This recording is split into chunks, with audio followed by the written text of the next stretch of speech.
Meus queridos irmãos, vamos abrir a palavra do Senhor em Romanos capítulo 7. Epístola de Paulo aos Romanos capítulo 7. Romanos capítulo 7. Queria que você deixasse sua Bíblia aberta. Nós iremos orar e em seguida eu farei a leitura a partir do verso número 14 até o verso 25. Romanos 7, do verso de número 14 até o verso de número 25. Deixa aberta, vamos orar e depois eu lerei. Todos encontraram? Oremos. Senhor Deus e Pai, te bendizemos por este culto que prestamos ao Senhor. Rogamos que o Senhor nos dê graça, ó Deus, agora neste momento, no sentido de que sejamos iluminados pelo Senhor, o Espírito, Deus Espírito Santo, e com os nossos olhos desvendados, ó Deus, possamos então contemplar as maravilhas da Tua lei. Queremos, ó Deus, ser santificados pelo Senhor. Queremos, como povo do Senhor, ver a salvação de pecadores. E acima de tudo isto, ó Deus, a glória do Teu santo nome. Manifesta aqui neste culto também. Toma-nos nas Tuas mãos, ó Deus, a começar em mim. Dá-me a graça de ler, explicar e aplicar fielmente. Tudo isso em nome do Senhor Jesus, com gratidão e perdão dos nossos pecados. Amém. Amém. Assim diz a palavra do Senhor nosso Deus. Porque bem sabemos que a lei é espiritual. Eu, todavia, sou carnal, vendido à escravidão do pecado. Porque nem mesmo compreendo o meu próprio modo de agir, pois não faço o que prefiro, e sim o que detesto. Ora, se faço o que não quero, consinto com a lei que é boa. Neste caso, quem faz isto já não sou eu, mas o pecado que habita em mim. Porque eu sei que em mim, isto é, na minha carne, não habita bem nenhum, pois o querer o bem está em mim, não, porém, o efetuá-lo. Porque não faço o bem que prefiro, mas o mal que não quero, esse faço. Mas se eu faço o que não quero, já não sou eu quem o faz, e sim o pecado que habita em mim. Então, ao querer fazer o bem, encontro a lei de que o mal reside em mim. Porque no tocante ao homem interior, tenho prazer na lei de Deus, mas vejo nos meus membros outra lei, que guerreando contra a lei da minha carne, me faz prisioneiro da lei do pecado que está nos meus membros. Desventurado homem que sou, quem me livrará do corpo desta morte? Graças a Deus por Jesus Cristo, nosso Senhor. De maneira que eu, de mim mesmo, com a mente, sou escravo da lei de Deus, mas segundo a carne, da lei do pecado. Amém. Meus irmãos, a vida cristã é uma luta diária. Não é fácil. Todos os dias, o dia todo. E se porventura você tem alguma dúvida com relação ao seu viver cristão e a luta que isso significa, talvez seja importante relembrar para você a palavra do apóstolo Paulo, escrevendo aos crentes em Corinto, quando vai falar sobre a santificação, dizendo o seguinte: fazei, pois, morrer a vossa natureza terrena. Fazei, pois, morrer. Já o escritor aos Hebreus, escrevendo o capítulo 12, vai falar o seguinte: ora, na vossa luta contra o pecado, ainda não tendes resistido até o sangue. Se estas palavras não forem suficientes para lhe convencer do que é a vida cristã, eu não sei mais o que é necessário. Então a primeira coisa que você precisa entender aqui nesta noite, neste sermão, é que sua vida como crente é difícil. É muito difícil. de modo até hilário. Eu lembro de uma criança que estava em um acampamento lá na Bahia, e uma outra estava perturbando muito ela. E ela já estava agoniada. E ela disse: se eu fosse católico, você ia ver o que é que você ouviria agora e que passaria. Na cabecinha dela, ser crente implicava num novo proceder. Uma criança sabe disso. Mas parece que muitas vezes nós adultos, ainda que saibamos, desconsideramos. Mas esse texto que nós lemos agora, irmãos, em que o apóstolo Paulo escreve a esses crentes em Roma, está exatamente trazendo para nós esclarecimentos com relação a isto. E é importante a gente, antes de nos debruçar nesse texto, trazer algumas considerações que são extremamente relevantes para você entender esse texto. E eu queria que, por favor, você abrisse aí em Romanos capítulo 1. E veja que quando o apóstolo Paulo dirige-se à igreja, portanto, quando ele inicia a epístola, ele já tem em mente o direcionamento, logicamente inspirado pelo Espírito de Deus, sobre as pessoas a quem ele se dirigiria, quais seriam as dificuldades, qual seria o propósito disso, desta carta. E eu quero destacar, irmãos, que logo no capítulo 1, verso número 1 a número 7, o apóstolo Paulo faz uso 3 vezes da palavra chamado. A primeira delas aparece no verso número 1, onde ele diz que ele foi chamado para ser apóstolo. Veja aí comigo: Paulo, servo de Jesus Cristo, chamado para ser apóstolo, separado para o evangelho de Deus. A segunda vez que essa palavra chamada aparece, é a mesma palavra, está aí no verso de número 6, quando diz assim: de cujo número sois também vós, chamados para serdes de quem? De Jesus. Então ele está dizendo: olha, eu fui chamado para ser apóstolo, e como você, eu também fui chamado para ser de Jesus, propriedade dele. Mas aí vem a terceira vez que o apóstolo Paulo usa a palavra chamada, e essa aqui é muito importante para a gente entender Romanos capítulo 7, que é o chamado de Deus à santidade. Veja o verso 7, ele diz assim, ó: a todos, observe bem, amados de Deus. Então não é para quem não é amado de Deus. E lembre que você só é amado de Deus se estiver em Jesus, unido a Ele. Fora disso você não é amado de Deus. Ele diz: a todos amados de Deus que estáis em Roma. Agora observe: chamados para serdes o quê? Santos. Então essa carta é para crente, não é para descrente. Embora a sua aplicação possa atingir descrentes, mas ela foi originalmente feita para aqueles que eram de Jesus, que eram amados por Deus por meio de Jesus, e que entendiam que a sua vida consistia em um chamado para ser o quê? Santo. A pergunta é fácil?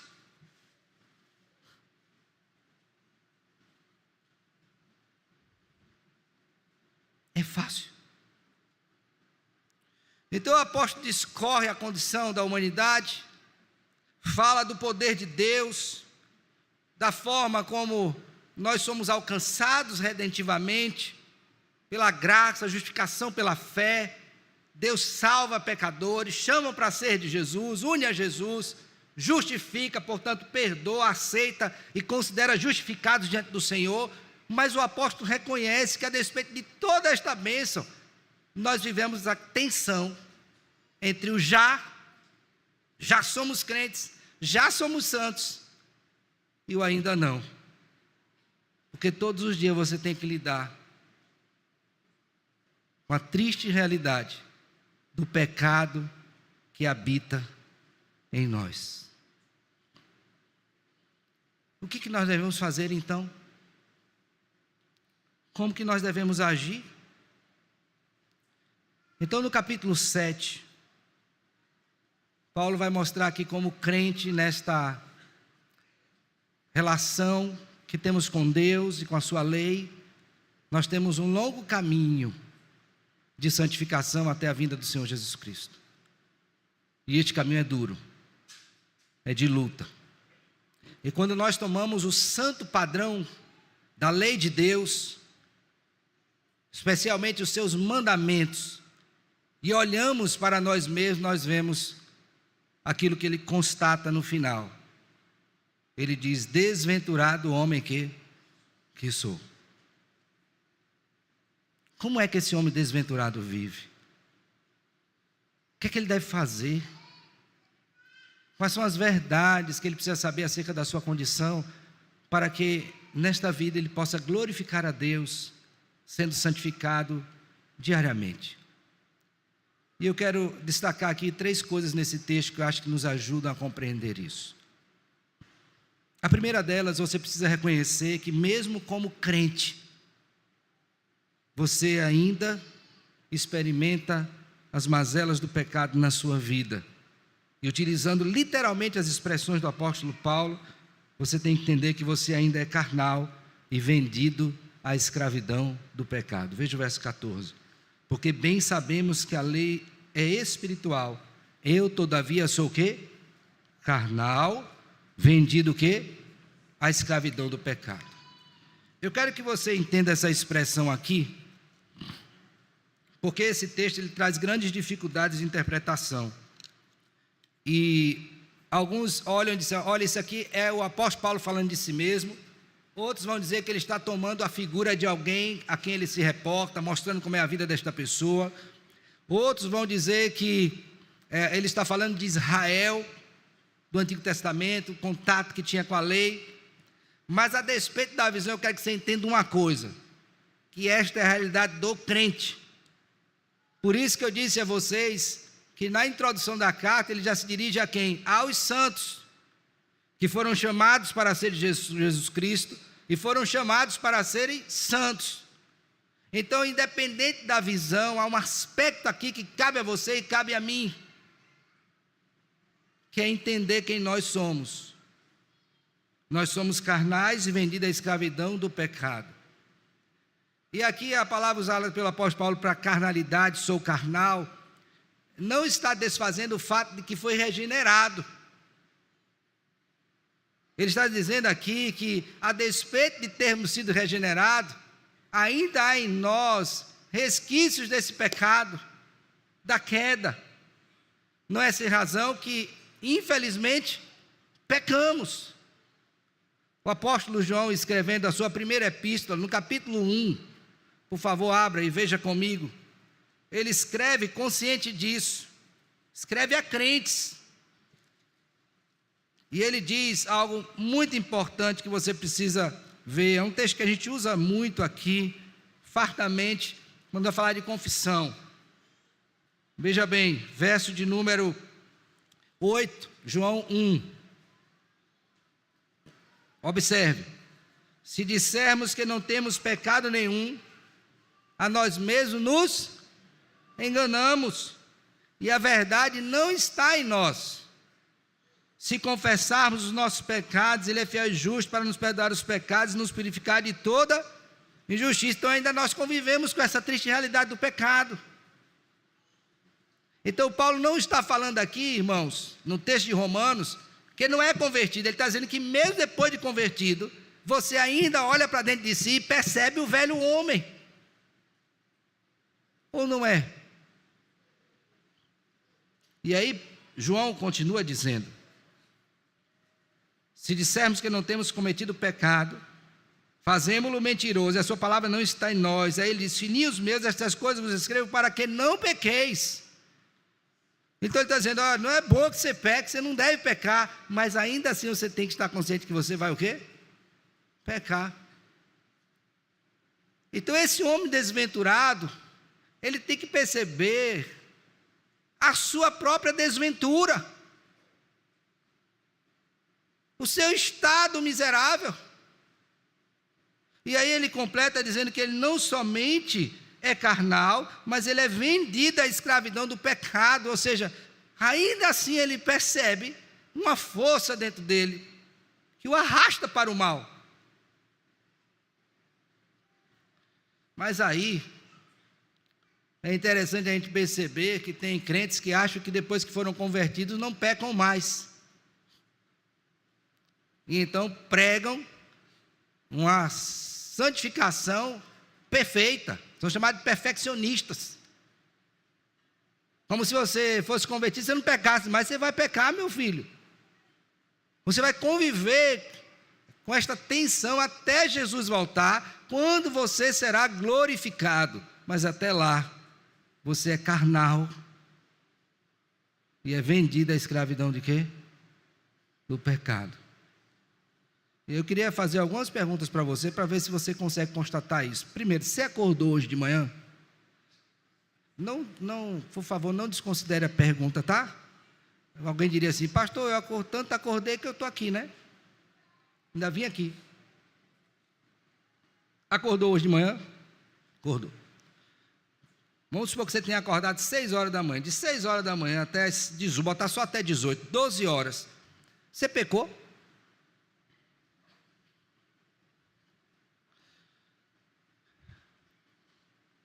Pecou? Não vou nem perguntar se é muito ou pouco. Se foi muito ou pouco.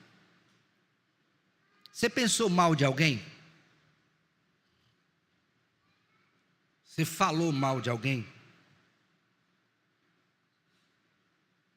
Você fez mal a alguém? Você dormiu demais? Dormiu de menos?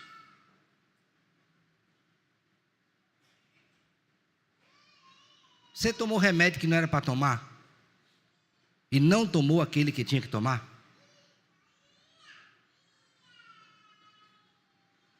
Coisas simples, não são? Mas elas podem se constituir em pecados diante do Senhor, e que vão mostrar exatamente que você, como eu, somos carnais. E aqui eu não estou dizendo que você não é regenerado, eu me refiro aos crentes, porque ainda tem o resquício do pecado dentro de você. E está debaixo da escravidão do pecado. Mesmo sem querer pecar, você quer pecar. Mesmo sabendo que Deus disse, você ainda quer. Então a primeira coisa que o apóstolo Paulo fala, para entender essa miserabilidade, é que a gente possa compreender a nossa comum carnalidade e escravidão ao pecado. Então todos aqui pecaram, e aqueles que foram salvos em Cristo Jesus ainda estão, tristemente, nesta condição de conviver com o pecado dentro de você. Eu queria fazer uma rápida aplicação aqui nesse ponto. Não posso deixar para o final. Quando você tem consciência disso, qual é a primeira coisa que você deveria se tornar? Além de se ver miserável. Vou dizer, humilde. Você devia ser mais humilde e ouvir aquelas palavras que o apóstolo Paulo sabiamente escreveu aos crentes em Corinto, na sua primeira epístola, capítulo 10.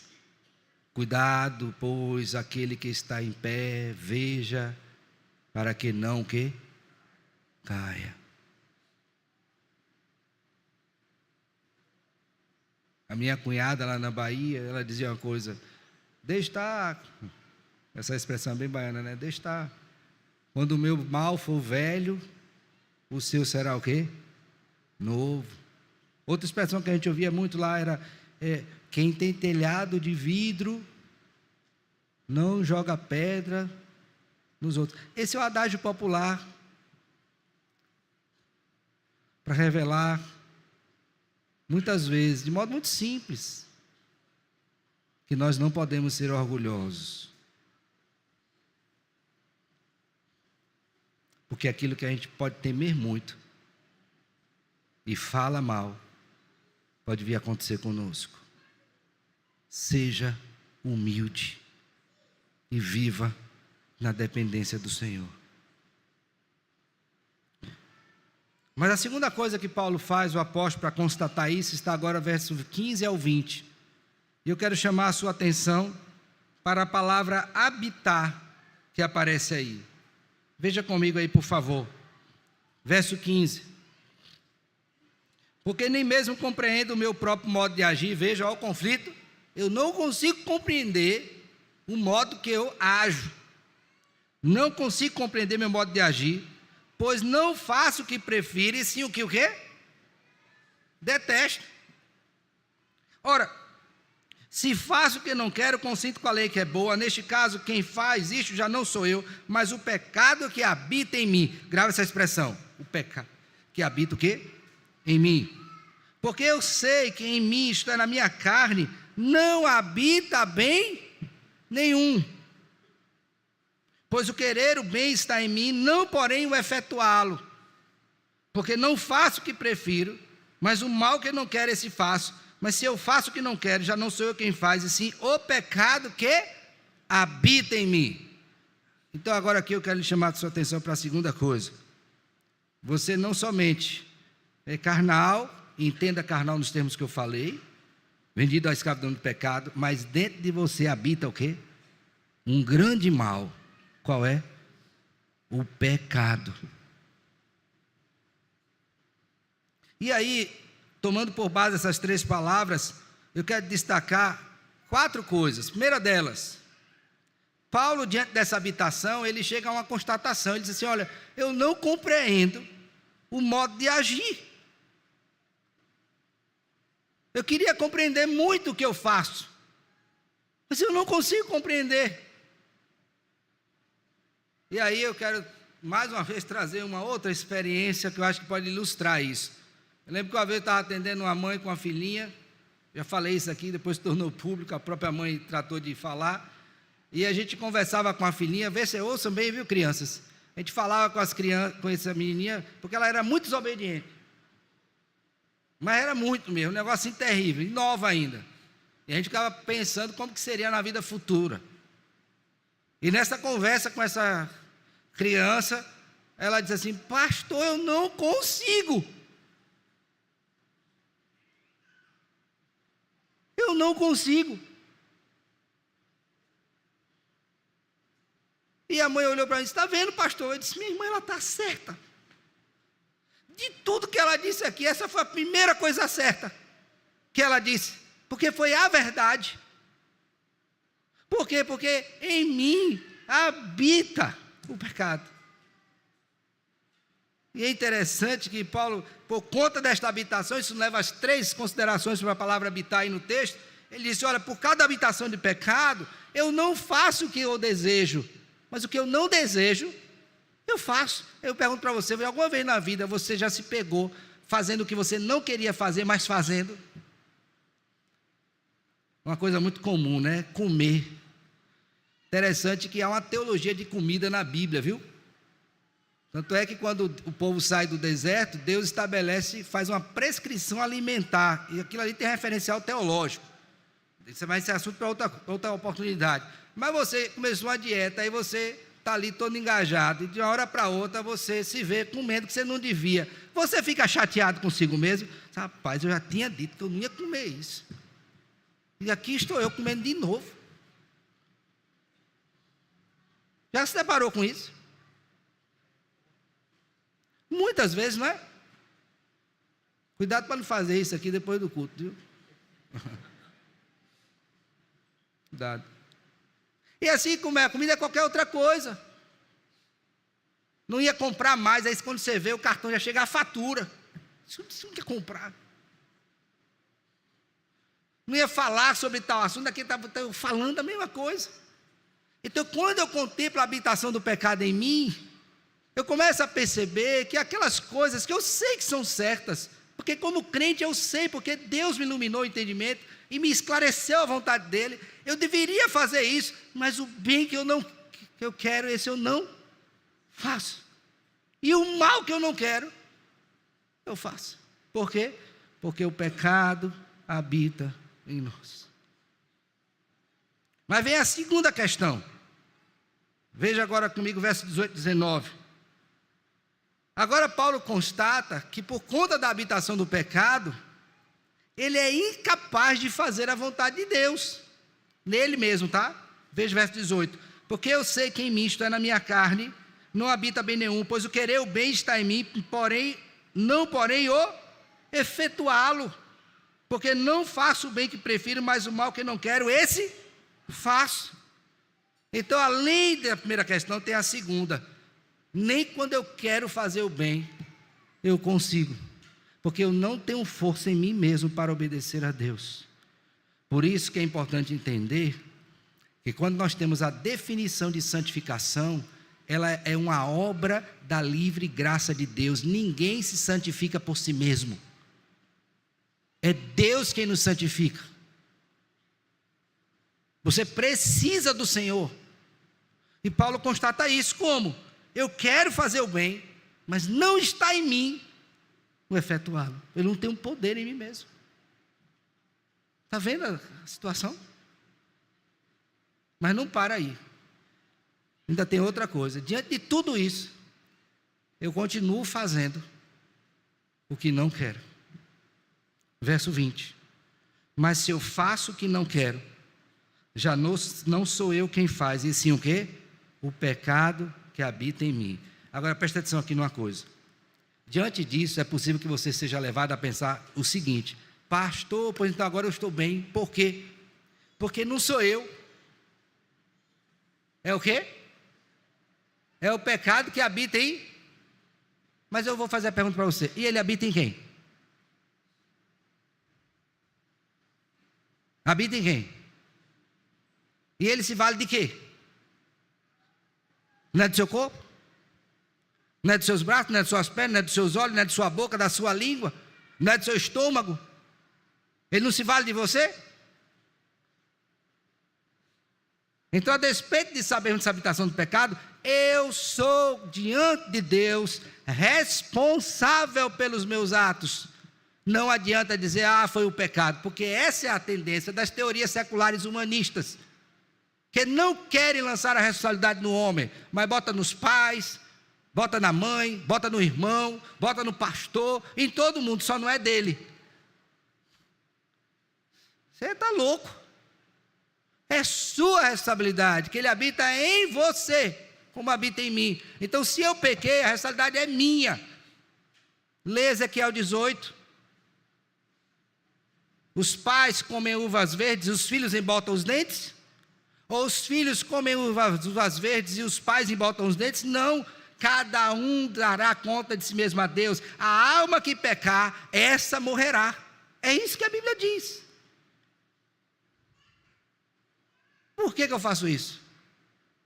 Porque o mal habita em mim, é minha responsabilidade.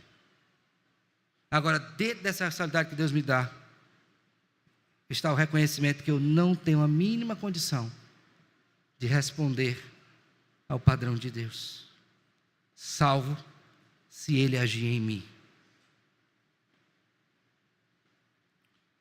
Então, a primeira coisa que você tem que estar consciente é da sua carnalidade e escravidão ao pecado. A segunda coisa que você tem que estar consciente é da habitação do pecado em você. E a terceira coisa, para que você seja consciente que você é um miserável, é que você tem que estar ciente da sua incapacidade de fazer por você mesmo o bem. Por favor, veja agora o verso 21. Então, olhar aí, verso 21. Então, ao querer fazer o bem, então estou diante do padrão, né? Quero fazer o bem. Ao querer fazer o bem, encontro a lei de que o mal reside em mim. Interessante que o apóstolo Paulo usava habitar, e agora usa residir. A residência aqui diz respeito àquele local que você está do lado o tempo todo da mesma pessoa. Estão juntos. No outro era de habitação, aqui é estar junto o tempo todo. Então toda vez que você quer fazer, isso é como se você tivesse uma sombra, dizendo para você, estou aqui. Estou aqui. Você quer fazer o bem, mas o quê? Eu estou aqui. Ok? Perceberam essa sutil diferença? A lei do mal em mim tem uma sombra. Quer dizer, o mal reside em mim. Aí ele diz, porque, verso 22, presta atenção, lê o texto comigo. Porque no tocante ao homem interior, tenho prazer na lei de Deus, mas vejo nos meus membros outra lei, que guerreando contra a lei da minha carne, me faz prisioneiro da lei do pecado, que está nos meus, o quê? Aí Paulo agora usa uma linguagem que eu quero que você olhe para mim e preste bem atenção. Há uma tendência de analisar o homem em 3 partes, tá? Então ele vai dizer, o homem é corpo, alma e espírito. Não caia nessa tolice, porque isso é uma tendência grega de percepção do homem a partir da filosofia. Não é bíblica. A Bíblia fala que o homem foi feito de uma parte material, chamada corpo, e uma parte imaterial, chamada alma, ou também espírito, que por vezes é tomada por parte ou como um todo. Então, vamos dizer assim, a alma de João, está falando do João de um modo integral. O corpo de João, está falando dele, corpo e alma. Ok? Então, é importante entender isso. Mas quando a Bíblia vai falar, ela traz uma divisão que não está nos livros seculares, logicamente, porque é uma perspectiva teológica, que é de homem interior e homem o quê? Exterior. O interior é o centro das motivações, aquele que faz dentro de mim, que é real, mas não é perceptível. O exterior é aquilo que se projeta através dos membros do meu corpo, daquilo que eu faço. Então, talvez você já tenha visto, fulano de tal é uma pessoa por dentro tão boa. Eu pergunto, se é por dentro é boa, não é fora, por quê? Porque você vai botar para fora o que tem dentro. Você não vai botar outra coisa. Então, Paulo toma esta figura para analisar o homem interior e o quê? Exterior. Então, ele está dizendo, olha, quando eu olho para o meu homem interior, é aquele homem que estava regenerado, está regenerado, tá? Que está unido a Cristo, que foi chamado para ser santo, para ser de Jesus. Ele olha para esse homem interior regenerado e diz, oh Deus, eu quero tanto te obedecer. Que o Espírito de Deus, agindo no meu espírito, me conduz à obediência. Homem interior. Mas aí quando ele olha para o homem exterior, e aqui está essa tensão, o que é que ele vê? Verso 23, mas vejo nos meus membros outra lei, guerreando contra a lei da minha mente, ó, interior, mente, está vendo? Ele fala de mente, homem interior, mente, coração, me faz prisioneiro da lei do pecado que está nos meus o quê? Membros. Agora veja, a terceira coisa é da sua incapacidade. Então veja, olha, preste bem atenção mesmo, sou carnal, vendido ao pecado, o pecado habita em mim e eu não tenho condições de fazer o que Deus ordena, porque tem essa tensão entre meu homem interior e o exterior. Diante dessas 3 constatações, a que conclusão eu posso chegar? Agora leiam juntos aí a parte A do verso 24. Vamos lá, o que é dito? Desventurado. Pronto, é você. Aí você vem para cá para dizer que a vida cristã é fácil. Eu acho que você não entendeu ainda. Você está iludido. E ao desconsiderar a dificuldade que é viver como um crente, você será facilmente tragado pelo pecado, pelo mundo e pelo maligno. Entendeu? Você precisa sair daqui hoje dizendo, Senhor, eu sou um homem desventurado,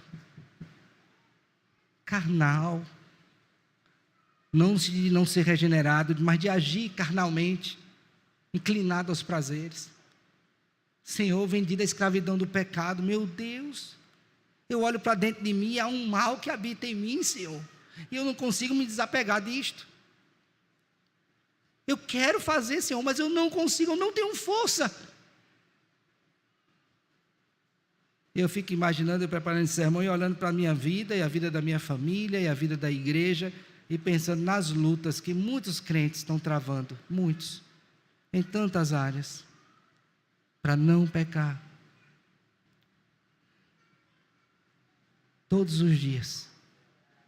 Na mente, no coração, coisa por dentro, coisa por fora, é uma pressão tão grande. E às vezes nós fazemos exigências desumanas, desconsiderando a natureza dessa luta. Não é?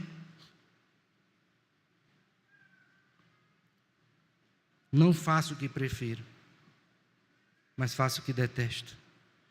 Eu não consigo fazer. Paulo está mostrando, irmãos, que nesse caminho da santificação, você precisa depender de Deus. Senão você não vai conseguir.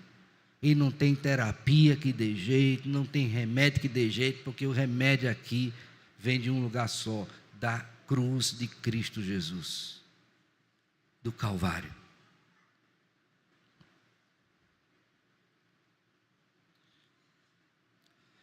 Eu queria trazer algumas aplicações para nós hoje, desse texto. A primeira delas é a seguinte: quem você pensa que é? Quem você pensa que é?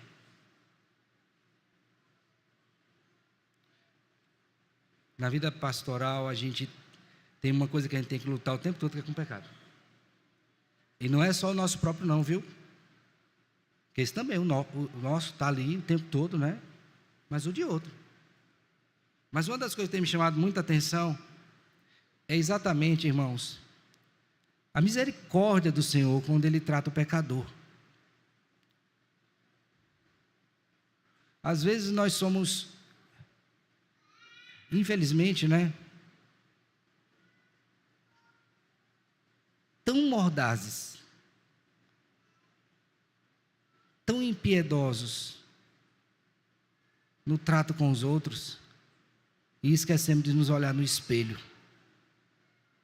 Por isso a minha pergunta para você: quem que você acha que é? Paulo, quer seja falando do judeu, ou dele, ou de uma pessoa figurada, não importa esse ponto, o ponto que ele está se dirigindo à igreja, ele está dizendo: olha, a igreja precisa saber que na vida cristã, você precisa se achar miserável diante de Deus. Não se ache bom demais não, que você não é.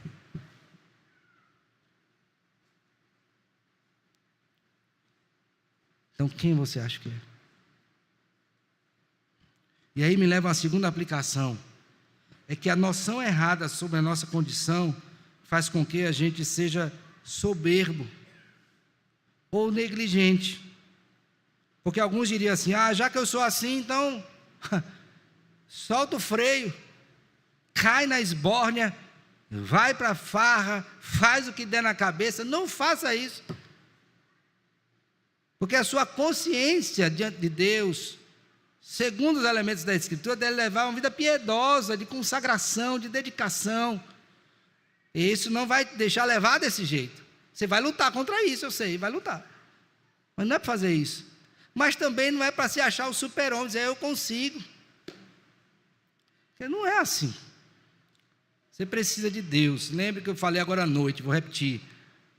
A santificação, ela é uma obra da livre graça de Deus no coração dos pecadores que foram regenerados pelo Senhor. Então lembre disso. Então, se você está consciente, você vai começar a lutar de modo certo. A outra coisa que eu quero que você veja, na sua luta contra o pecado, pense bem, você não pode descansar. Porque se você não vigiar e não orar, você vai cair em tentação. Quem disse isso? Cristo. Acaso não pudeste vigiar comigo nem uma hora? Por causa de cansaço, né? Ele disse: vigiai e orai para que não entreis em. Então a minha pergunta para você é o seguinte: sabe por que a queda de muitos irmãos? Porque não conscientes de quem ele é, eles negligenciam esse princípio básico de vigilância e oração. Resultado? Caem. Então vigie e ore. Quanto tempo, pastor? O dia todo, orar sem cessar. O tempo todo vigilante. Fuja da aparência do mal. Fuja de pessoas, fuja de lugares, fuja de situações, fuja. Fuja. Lembre que Deus sabe livrar o piedoso. Mas se você negligenciar isso, você será presa fácil para o maligno. Então vigie e ore. Vigie e ore. Chame gente. Se ajunte com pessoas que amam ao Senhor, que vão orar por você, orar com você, que vão te dar uma palavra, que vão te tirar daquele local. Faça tudo que for lícito diante de Deus e conveniente, mas não dê vacilo. Lute com Cristo. Penúltimo. Eu disse que esse texto é para quem? Para descrente? Não. É para quem? Pastor, e os crentes? Então assim, e os descrentes? Ah, meu filho, você está numa situação terrível. Porque você não tem o Espírito de Deus em você. Então você continua debaixo da escravidão do pecado, desde o momento que você veio ao mundo. E você precisa admitir os seus pecados, confessá-los diante do Senhor, se arrepender e crer em Jesus como seu Senhor e seu Salvador. Você precisa fazer isso. Porque se aqui está ruim, imagine para aquele que não foi regenerado. Está pior. Isso vai piorar. Então, para você que está aqui hoje à noite, está ouvindo isso, não pense que isso é para você, isso é para quem é crente. Porque quem não é crente não vive essa luta diante de Deus, porque ele não tem referencial divino de lei, no sentido daquele que é convertido, mas está debaixo da mesma condenação. Agora, por fim, eu queria que você voltasse seus olhos mais uma vez para o verso 24 e 25, e com isso eu vou encerrar, fazendo então a partir do texto a última aplicação. Como é que Paulo diz, verso 24? Desventurado, homem que? Aflição grande que ele está vivendo, homem aflito com isso. Aí ele faz uma pergunta, qual é a pergunta? Quem vai me livrar dessa situação terrível? Quem vai me livrar? Agora eu penso, papai, mamãe, seu diploma, seu dinheiro, seu conhecimento, seu pastor. Não. Quem me livrará? Agora, por favor, leiam juntos o verso 25. Graças a Deus por Jesus Cristo, nosso Senhor, de maneira que eu de mim mesmo, com a mente, sou escravo da lei de Deus, mas segundo a carne. Sabe qual é a graça que você vai ter para viver nessa vida de tensão? A graça de Cristo. E Paulo fala, 2 Coríntios, dizendo, quando ele diz que pede 3 vezes para Deus tirar o espinho na carne dele, lembra? Ele diz, meu filho, o que é que ele diz? A minha. Então sabe como é que você pode ir para casa, certo da luta, mas certo de que em Cristo é vitorioso? Porque sabemos que a graça de Deus em Cristo nos basta. Essa é a grande bênção. É a certeza de que por mais que nessa caminhada a gente venha a tropeçar, e tropeçaremos, o Deus gracioso conosco nos ajudará, nos levantará e nos fará andar novamente, de modo a glorificar o seu nome. A graça de Deus em Jesus. Se você é um homem miserável, desventurado, desalentado, você precisa urgentemente de quê? Da graça de Deus. Que Ele, pois, nos abençoe e nos guarde, e faça de nós homens desventurados, em Cristo, homens o quê? Bem-aventurados. Que Ele nos abençoe. Amém. Vamos ficar de pé.